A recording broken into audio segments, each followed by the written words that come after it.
পালন করো, আজকে আমাদের ঘরে অশান্তি কেন? যুগে যুগে নবী রাসূল পাঠাইছেন কেন? সবাই এক বাক্যে বলবো, দ্বীনের দাওয়াত দেওয়ার জন্য, ইসলামের দাওয়াত দেওয়ার জন্য। ইসলাম জিনিসটা কি? আমরা সবাই বলবো ধর্ম। তো ধর্মের কাজটা কি? একজন বলছে নামাজ, ওদিক থেকে শুনলাম একজন রোজা। ধর্মের কাজটা কি? আমার একজন বলছে শান্তি। তো শান্তিটা কাদের জন্য? পশুর জন্য, পাখির জন্য, না মানুষের জন্য? ক্লিয়ার কথা, পশুর জন্য, পাখির জন্য, না মানুষের জন্য? তাহলে ধর্মের নাম শান্তি, শান্তিটা মানুষের দরকার। তাহলে মানুষ কেন ধর্ম নিবে? শান্তিতে থাকার জন্য, শান্তিতে রাখার জন্য। তাহলে ধর্ম পালন করো, আজকে আমাদের ঘরে অশান্তি কেন? বুঝতে পারিনি মনে হয় কথাটা।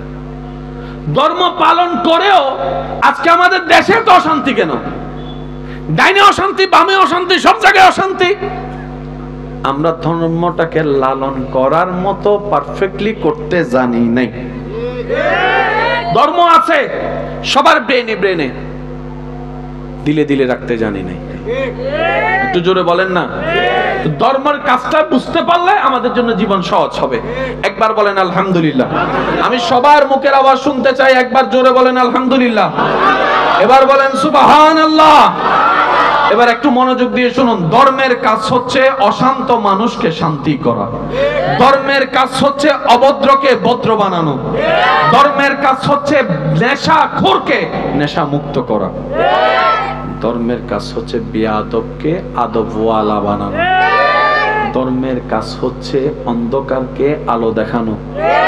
ধর্মের কাজ হচ্ছে ক্ষুধার্তকে খানা খাওয়ানো। ধর্মের কাজ হচ্ছে তৃষ্ণার্তকে পানি পান করানো। ধর্মের কাজ হচ্ছে অভাবীদেরকে সবল করা। ধর্মের কাজ হচ্ছে গর্তে পড়ে যাওয়া আল্লাহর বান্দাকে কষ্ট করে গর্ত থেকে টেনে বের করা। এই নিয়মে যদি ধর্মটাকে পালন করতে পারতাম, আজকে ভাঙ্গা গড় প্রসাদের প্রশান্তি হতো। এবার আসুন, যে বিষয়টা আমি আপনাদেরকে বোঝানোর জন্য আজকে এতটুকু কথা বলা, এখন সেদিকে আমি যাচ্ছি। সবার মনোযোগ আছে তো ইনশাআল্লাহ? ঠিক বলার চাইতে সুবহানাল্লাহ বলা উত্তম। কারণ ঠিক বললে সওয়াব হবে কিনা আমার জানা নাই, কিন্তু সুবহানাল্লাহ বললে অগণিত সওয়াব। একদম সবাই মিলে বলেন তো সুবহানাল্লাহ। এখন তো প্রাথমিক অবস্থা, তো ইনশাআল্লাহ কিছুক্ষণ পরে কিনা জাগাও হবে না, যখন পরবর্তী আলোচক আসবেন ইনশাআল্লাহ। আমি চাই এটা আমার বেলা কম থাকুক, পরবর্তী বেশি আসুক, এটা আমার চাওয়া। তারপরও তো হুদুন চলিসি হতে না পারি ফল বেগুন এসে এক ফল নিও না আরেক ফল। আল্লাহ ফল বেগুনেরও কবুল করো। আমিনুর আওয়াজে বিল্লাহ আসতে হইলেও না, আর একটু আস্তে করে বলেন। আল্লাহ তাআলা আমাদের নবীকে পাঠালেন। আমি বলবো, শুধু আপনারা মিলাবেন। এমন একটা জায়গায় পাঠিয়েছেন যে জায়গাটা পৃথিবীর মানচিত্রে বর্তমানে সৌদি আরব নামে পরিচিত। এতগুলা মহাদেশ দেশ থাকতে আল্লাহ আমাদের নবীকে সৌদি আরব পাঠালেন কেন? মানে বর্তমান সৌদি আরব, জাজিরাতুল আরবে কেন পাঠালেন? বাবার চেষ্টা কখনো করি নাই। এত বড় জাজিরাতুল আরবের ভিতরে আল্লাহ আমাদের নবীকে পাঠানোর জন্য একটা শহর বাছাই করেছেন। শহরের নাম মক্কা। মক্কার ভিতরে এতগুলা গোত্রের ভিতরে আল্লাহ আমাদের নবীকে পাঠানোর জন্য একটা গোত্র বাছাই করলেন। গোত্রের নাম কুরাইশ।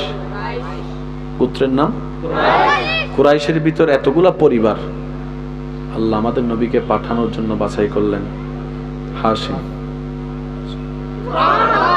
হাশিমের এতগুলা পরিবারের ভিতরে আল্লাহ আমাদের নবীকে পাঠানোর জন্য বাছাই করলেন আব্দুল মুত্তালিব।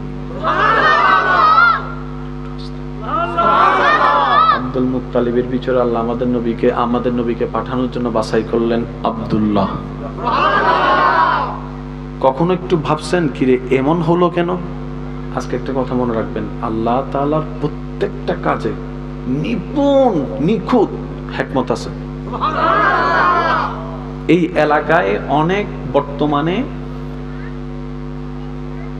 মানুষ এমন আছে এক বেলা ভাত খায় নাই, অতীতে জীবন কাটিয়েছে। এমন মানুষ টাকার অভাবে পড়ালেখা করতে পারে নাই।